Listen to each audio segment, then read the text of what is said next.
If you're looking for reasons to be excited about this New Orleans Saints new offensive approach, look no further than third-year wide receiver Chris Olave, who balled out in OTA Week 3. We got all that and a little bit of lagniappe for you on today's episode of Locked On Saints.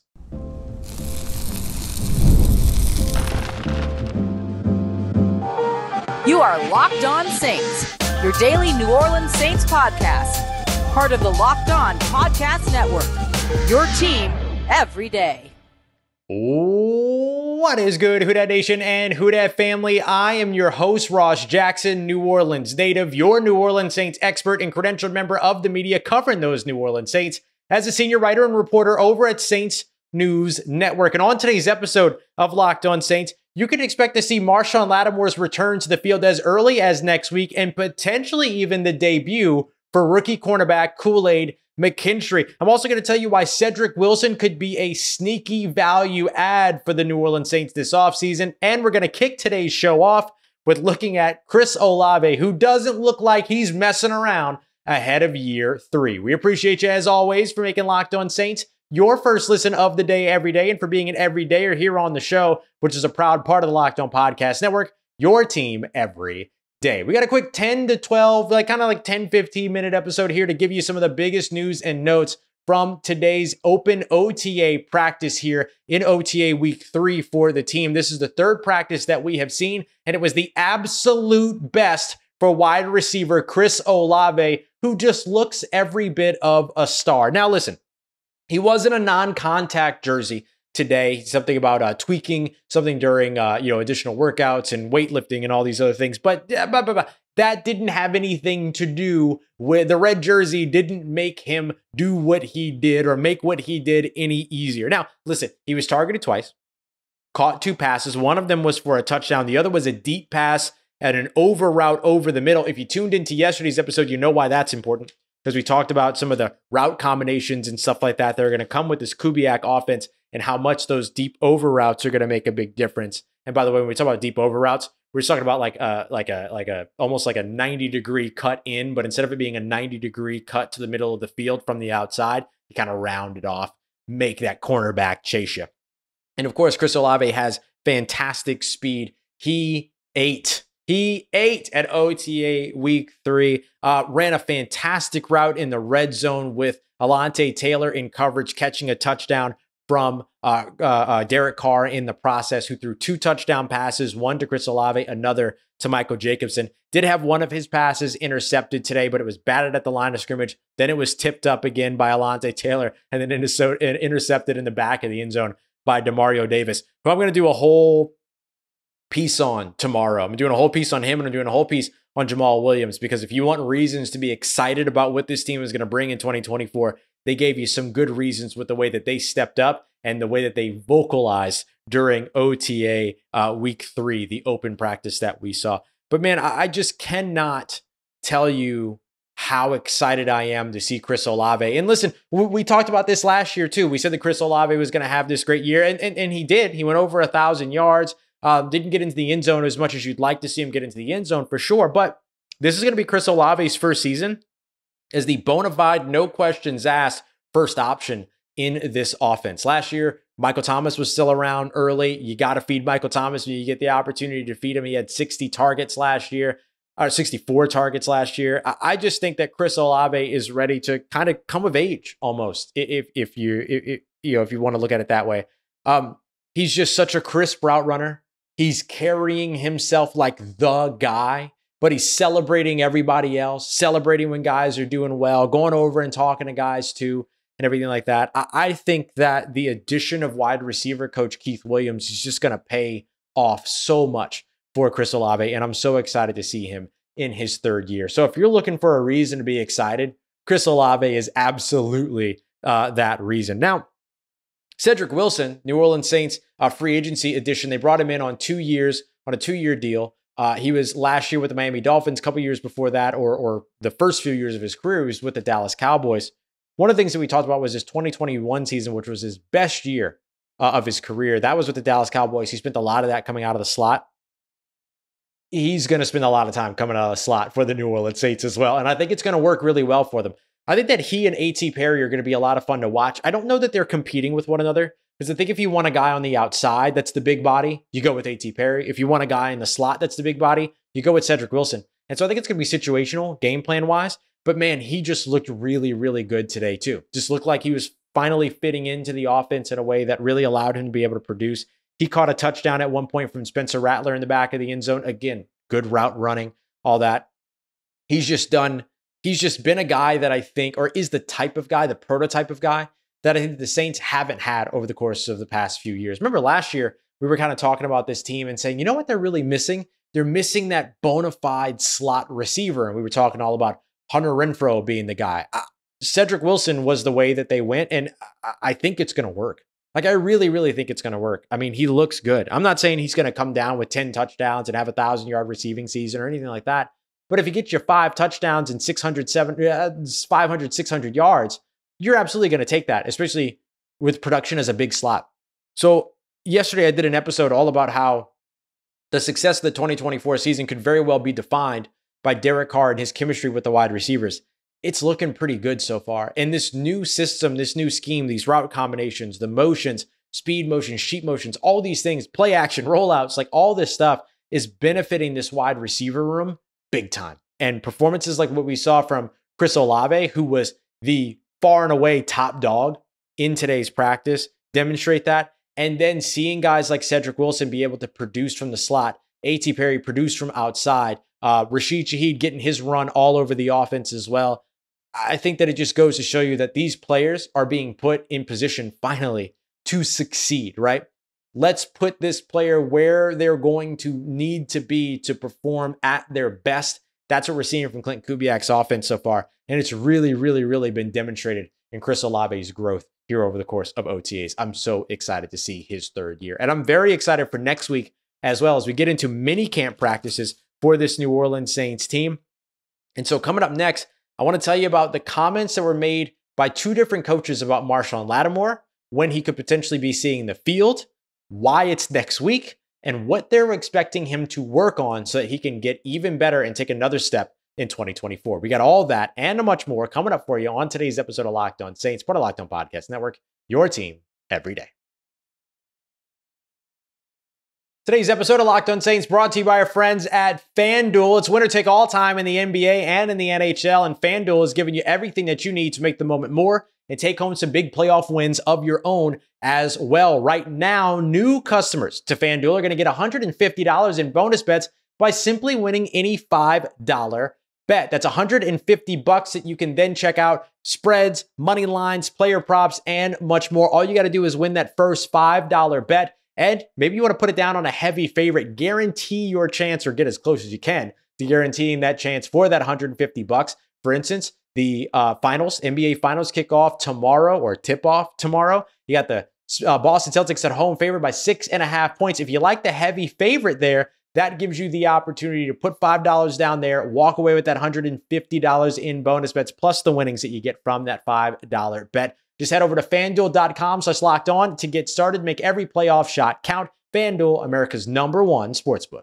This segment is brought to us by our sponsor, BetterHelp. BetterHelp Therapy Online has been incredibly helpful to me, and it can be helpful to you too, because sometimes we just need that opportunity to get something off our chest, big or small. Certain things can really begin to build up. So today, I want to tell you about a little something that I'm dealing with and that you might be thinking about this week as well. And look, for me, it's just stuff getting taken out of context. Dennis Allen said the other day that Spencer Rattler was going to be competing, and a lot of people took that as competing with Derek Carr, and that's just simply not the case. These guys are all competing during training camp because they're competing to make it from a 90-man roster to a 53-man roster, and that should be enough. We don't have to build a bunch of expectations on a guy that has no shot of being a starting quarterback his rookie season. Let's pump the brakes. Look, therapy can look different for everyone. Sometimes you got much bigger problems than Spencer Rattler, starting quarterbacks, your favorite football team, all that other stuff. But it's important to get those things off your chest every once in a while. So if you're thinking about trying therapy, please give BetterHelp a try. It's entirely online and designed to be suited to your schedule. Make sure you go and check them out. BetterHelp.com/lockedon to get 10% off of your first month. That's BetterHelp, HELP.com/lockedon. Let's get it, Who Dat Nation. The long-awaited return of Marshon Lattimore could be happening as early as next week during mandatory minicamps. We appreciate you very much as always. Making Locked On Saints your first listen of the day every day. Don't forget to go and check out Locked On Sports Today's 24/7 stream, the first of its kind over on YouTube. Go and find that on the YouTube page, Locked On Sports Today, or you could also find it on the free Amazon Fire TV channels app, proud part of Locked On Podcast Network, your team every day. So, look, we're hitting some news and notes here. We're going to have a full episode for you tomorrow. It's doing a deeper dive, looking at things schematically and also I just want to tell you about Demario Davis and Jamal Williams, who I think in their communication with their teammates said two of the most important things that you need to know, or displayed two of the most important things that you need to know about this team. So make sure you come through for that for tomorrow morning's episode. I want to highlight three big updates that we got today after OTAs. The on-the-field stuff was a lot of fun. There's a lot of, the Chris Olave, Cedrick Wilson stood out. Derek Carr looked good. Jake Haener looked good. Spencer Rattler looked a lot better today. We'll break into all that a little bit more in tomorrow's episode, but I think there's three important updates for you. Number one, Marshon Lattimore seems to be expected to be back at practice and back at the Saints facility in next week's mandatory minicamp. June 11, 12, and 13 will be the 3 minicamp days.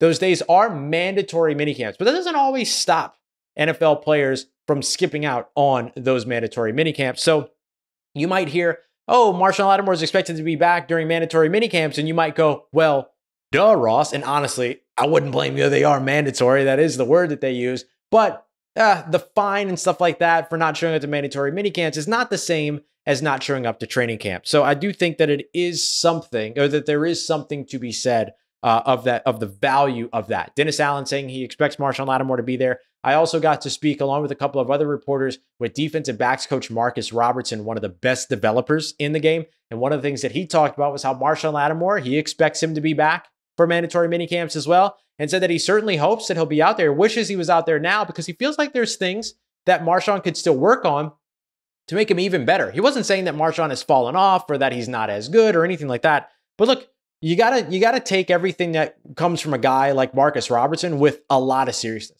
This guy, look at the numbers for Budda Baker before and after he arrived as a defensive backs coach over in Arizona. Remember how Budda Baker didn't have an interception throughout the big portion of his career? Well, that changed. That changed once Marcus Robertson got around. Remember, Marcus Robertson's also the guy that taught Charles Woodson something.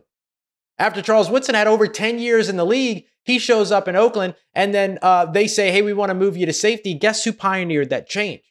Marcus Robertson. He made Charles Woodson even better than he already was. He has the ability to do the same thing with Marshon Lattimore, so expect to see them working a lot on technique. That way, Marshon Lattimore always has something to fall back on beyond his natural skill set. That was a big part of what Robertson was highlighting there. So I thought some pretty good stuff there. Excited to see Marshon Lattimore back out on the field, ideally as early as next week. He won't be the only corner that hasn't been seen yet out on the field that could potentially be seen out on the field next week. Kool-Aid McKinstry, New Orleans Saints second-round rookie. Dennis Allen said that they might see him out there next week. Now, I don't know that he's going to take part in things like 7-on-7s and team drills. I imagine there's going to be anybody know the words here? Anybody know the words? Ramp up. You got it. There might be a little bit of a ramp up for him. So expect to see him maybe do individual drills, things like that, and then kind of get that under his belt. Now, Paulson Adebo hasn't been present for the last 2 OTA practices, so we'll see if he's back at mandatory minicamp. But if so, and if it's not like an injury-related thing, the Saints could actually see a full sort of complement of their starting cornerback or their starting caliber cornerback players. Not only Alontae Taylor, who's been there every single practice at OTAs that has been open to media so far, outside or at OTAs, not rookie minicamps, but getting Paulson Adebo back, getting Marshon Lattimore back, and introducing at least even just individual drills, Kool-Aid McKinstry. That'll be a lot of fun to see. The third and last big update that I want to give you here is Chase Young. Dennis Allen saying that he's progressing. He's been at the facility every day, been doing all the work that they've asked him to do, and absolutely wants to get out on the field. So that they're going to have a better update for where he is over the course of the next couple of weeks. Remember, the expectation was that he would miss OTAs, that he would miss minicamps, and that he could potentially be back for training camp, but certainly that he'd be ready for the season.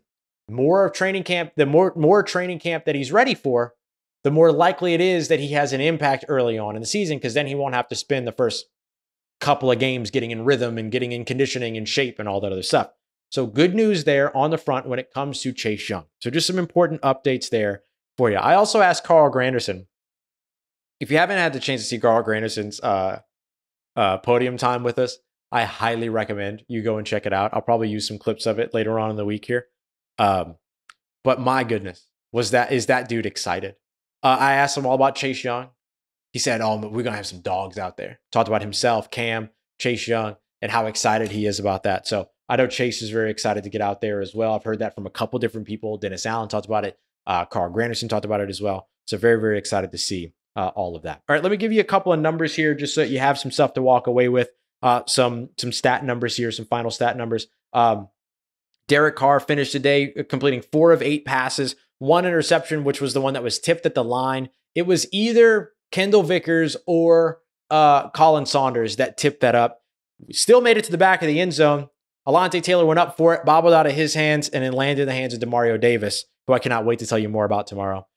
He also threw 2 touchdowns, though. Derek Carr did. Threw a touchdown to Chris Olave and a touchdown to Michael Jacobson in the back of the end zone. Alontae Taylor in coverage on both of those.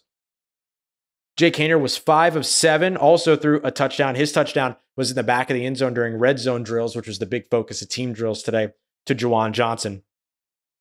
And then Spencer Rattler wrapped up 3 of 4 and a touchdown. Threw a touchdown to Cedrick Wilson in the back of the end zone with Lawrence Johnson in coverage. So really, really good stuff there. Nathan Peterman threw 2 passes as well. His first pass was intercepted right off the bat. So Nathan Peterman, and that was, he only threw in 7-on-7s. He did not throw in team drills. So those were the first passes that we saw the guy throw during OTA. So I'll cut him a little bit of slack here. But it really feels like all of this is down to Derek Carr, Jake Haener, and then Spencer Rattler. And then Nathan Peterman is there to be helpful as like this hyper intelligent kind of Luke McCown or Josh McCown-esque type of guy to help out in terms of system, scheme, all this stuff, which he's familiar with.